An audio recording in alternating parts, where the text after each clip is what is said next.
Recent work by the Mississippi Hot Club, the group was formed by Josh Parlante and Luke Zupan in 2012. The two had a folk duet until hearing a Hot Club jazz tune called Bossa Dorado. Then, Josh got a Django Reinhardt record, and the two changed course. They found a fiddler and a bass player, and the group was off and running in a new direction. All over the country, Hot Club groups play for swing dancers, and current member Ian Stenlund tells of the first encounter with swing dancers. Well, at first they said, "You play too fast." But they still loved it, and they said, we want to dance to you. We'll come to your shows. Maybe that's just a little feedback from them, and I took it to heart, and I went home and I Googled dance tempos, and I saw this little sheet that just said, 120 is nice, 160 is kind of hot, and you should only play a couple songs that are 220, something like this. 200 beats per minute. Wow, that's way up there. Anyway, we like them. We love playing for them. It's such an interesting relationship, and we can put together really fun events together. I can't think of a more fun thing for a band, whether you're a rock band or a bluegrass band or a metal band with a mosh pit. As soon as you see people outside, out in the audience, dancing and throwing themselves around, that's kind of, I think, what a lot of musicians kind of live for.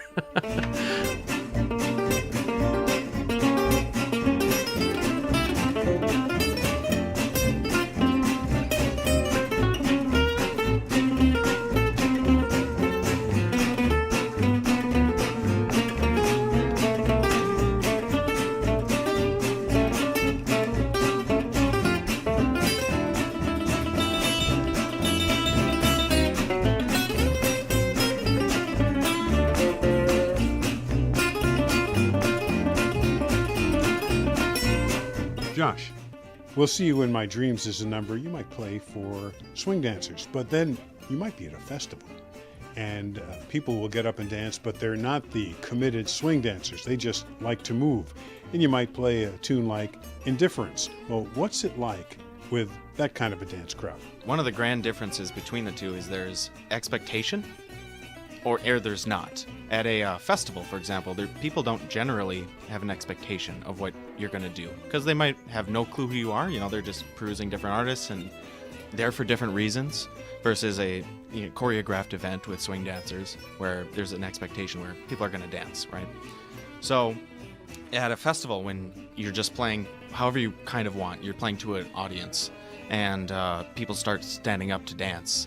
It's really, really inspiring. It does not change necessarily what we're going to do, because we're going to do what we're going to do either way. We have, we already have our hearts kind of in this manner. So if people just get up and start dancing, it's just more than inspiring. And another side of that is just general audience participation. We personally really love that. We put a lot of energy and heart into our music, and it's really just nice to see a reciprocation of that from the audience.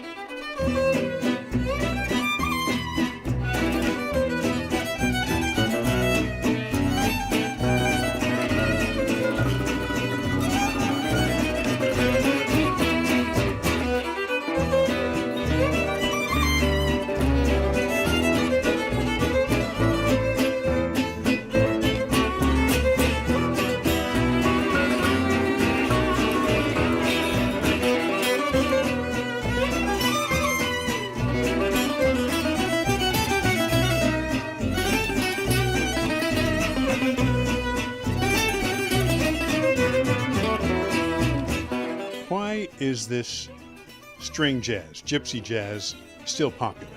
Because Django Reinhardt, who was the great popularizer, has been gone for over half a century. I think because it's educated our rock music and our popular music. I mean, I don't think that there would be guitar slingers like Hendrix in the history of our world and our country and of music if there hadn't have been someone like Django. I really think so. He made people hear the guitar as something different than what it was perceived as. The Mississippi Hot Club plays for dancers a lot, but it also plays venues where there's dancers and listeners, and solely for listeners. What's a great one from your listeners' repertoire? On our most recent record, Flower and Sawdust, one that really strikes me as a good listener's tune is For Sephora. It was written by Stoklo Rosenberg. It's a bossa song, and it has a lot of very melodic motifs that continue throughout the whole song. And it has a longer form, which lends itself more towards a listener's odyssey versus something to get into dancing-wise and just feel. So it's I guess you could almost say it lends itself more towards the mind space than the body space, which is kind of how I would separate listening versus active dance listening.